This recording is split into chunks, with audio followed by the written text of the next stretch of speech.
When sleeping women wake, mountains move. It's one of my favorite quotes because something happens when women start to wake up and move.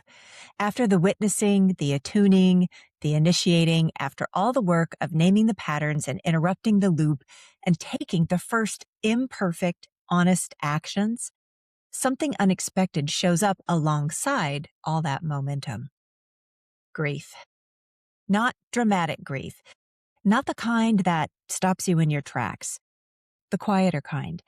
The particular ache of looking back at the years you've spent waiting and feeling the heaviness of how long it took you to get where you are today.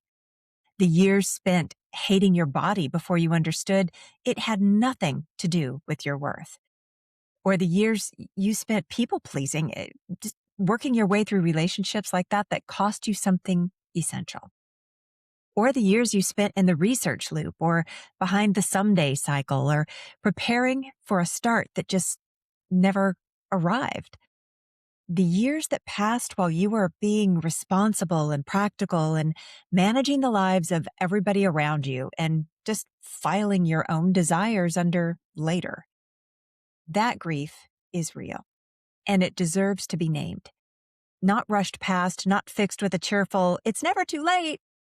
Because it's never too late, that's true, but that often lands as dismissal rather than comfort, as if the years you spent waiting are just a minor administrative detail on the way to the good part.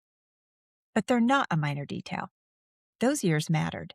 And today, we're going to give them their proper value and then decide what you want to do from here.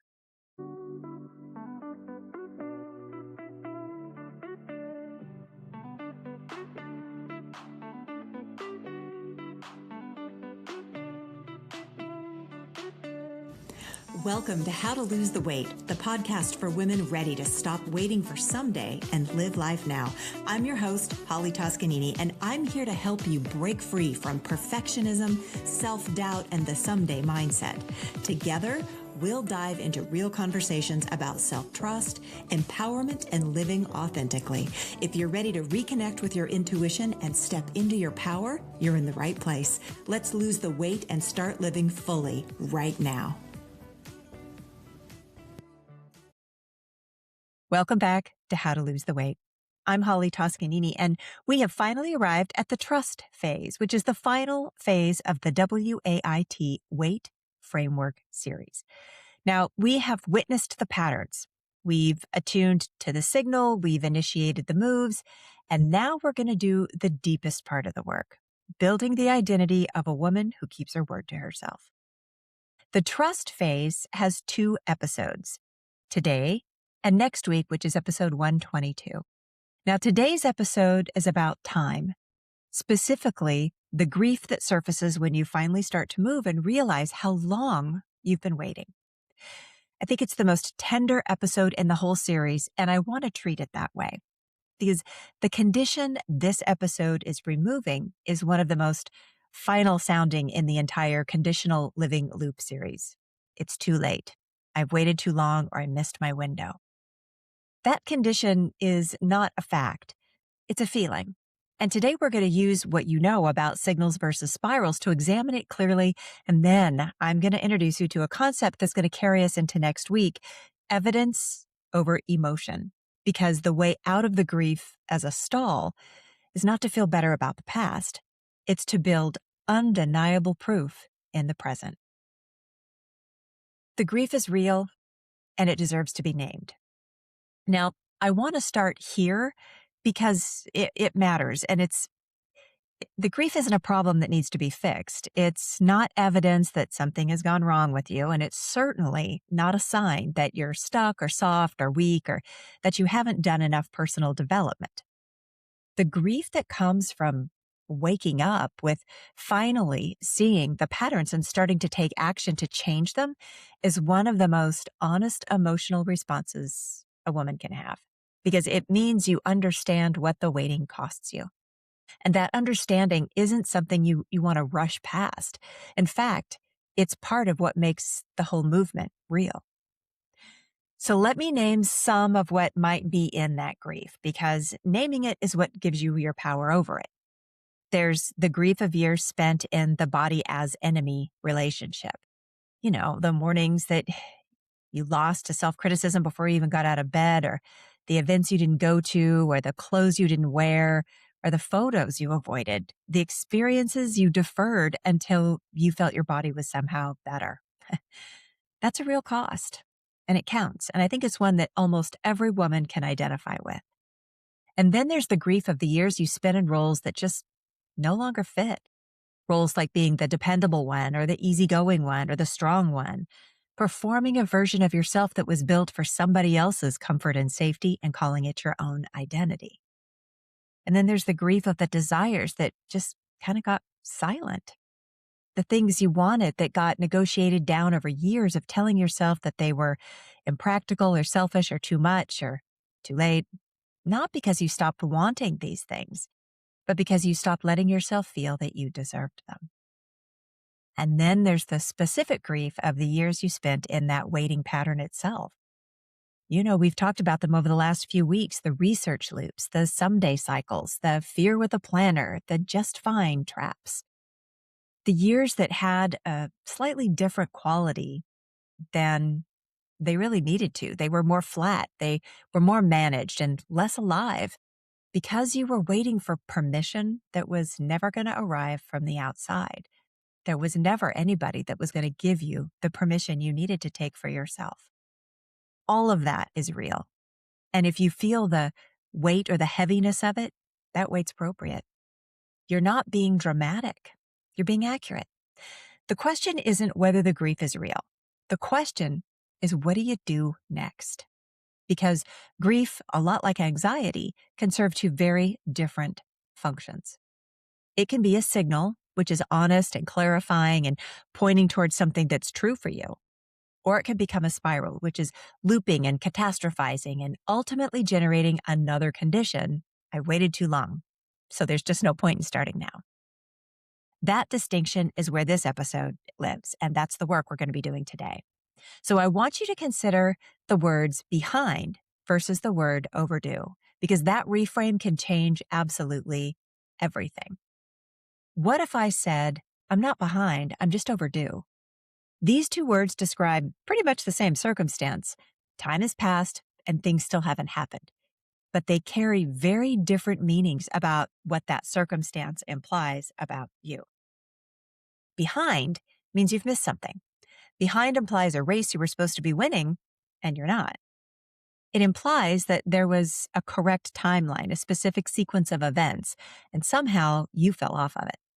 And that the gap between where you are and where you should be is evidence of your failure. Behind is a verdict. It says the window is closed and you didn't get through it in time. Overdue is entirely different because overdue means the thing is still there. It's still waiting for you, for the right conditions, for you to stop negotiating against yourself long enough to just let it happen. Overdue says this was always yours. It hasn't expired. It has been sitting in the queue, patient and persistent, waiting for the version of you who was ready to stop waiting. So you're not behind. You're just overdue. This reframe isn't a consolation. It's not a spiritual bypass. It's a precise and accurate description of what is actually factually true. The desire you've been deferring has not disappeared, and the version of yourself that you've been almost becoming is still available. The change you've been sort of circling is still there to be made. None of that expired when you were in the research loop or behind the someday cycle or performing the role that just no longer fit. Maybe it got more urgent. Maybe it got a little more insistent, but it never closed. Now, here's what I want to use the signals versus spiral filter for, because this is exactly where it becomes essential. That grief you feel about the years that passed, is it a signal or is it a spiral? A signal version of this grief says, I spent years waiting because I was trained to, and now I understand what that cost, and now I'm ready to stop. That grief is clear. It's directional, and it moves towards something. It honors what was lost without turning that lost into a reason to lose more. That grief, when you sit with it, eventually becomes fuel. The spiral version of this grief says, I waited too long, so that opportunity's gone. There's no point. I've already failed at that chapter of my life, so I might as well just stay right where I am. I've given up. That grief loops. It generates more evidence of inadequacy rather than clarity about your next steps. It turns that loss into a new condition. I can't begin because I should have begun sooner. That was a lot to say, but you get what I mean. The spiral version is not grief. It's the conditional living loop in a very effective disguise. And when you catch yourself in the spiral version, when I'm behind becomes the reason not to move, run it through this filter. Is this thought repeating or is it clarifying? Is it moving me toward truth or toward control? Is it asking for one honest step or is it demanding a guarantee that that time was not wasted? If it's looping and demanding, it's a spiral. It's the old pattern trying to reinstate itself. It's just fear showing up in the disguise of grief. And the response to that isn't to argue with the feeling.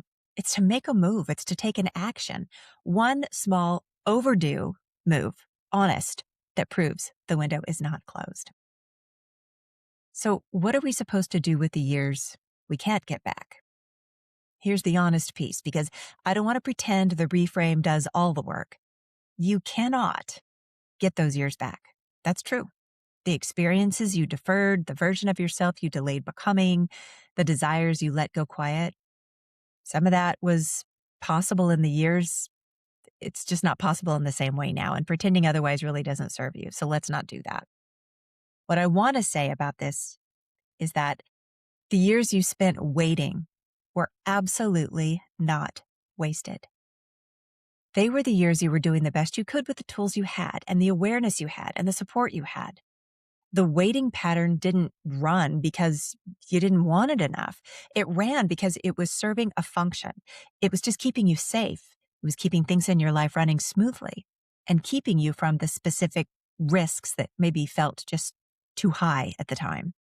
That's worth acknowledging, because before you close the file on all those years, I don't want you to excuse the pattern, but I do want you to stop making the waiting mean something about your worth.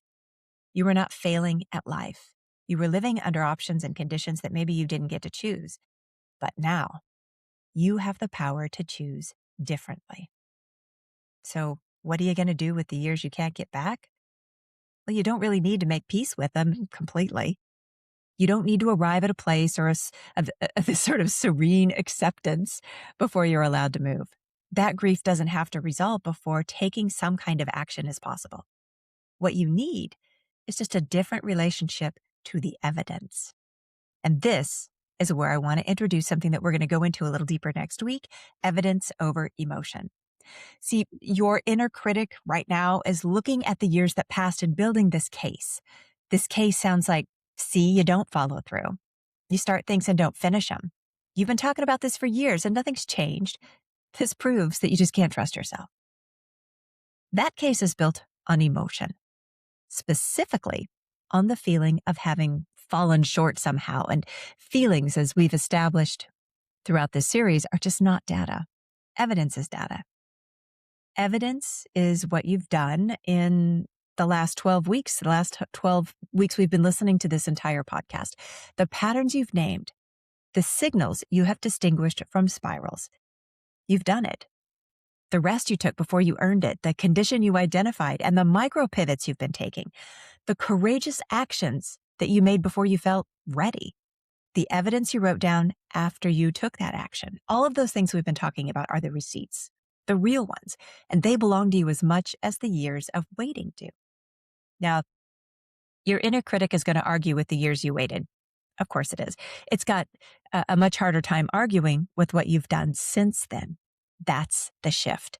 Not from grief to happiness, from the evidence of the past to the evidence of right now. And right now, you're a woman who has been doing the work, who has seen the patterns and named them, who's taken imperfect, honest action in spite of being afraid. Someone who's kept small promises to herself and noticed what happened when she did.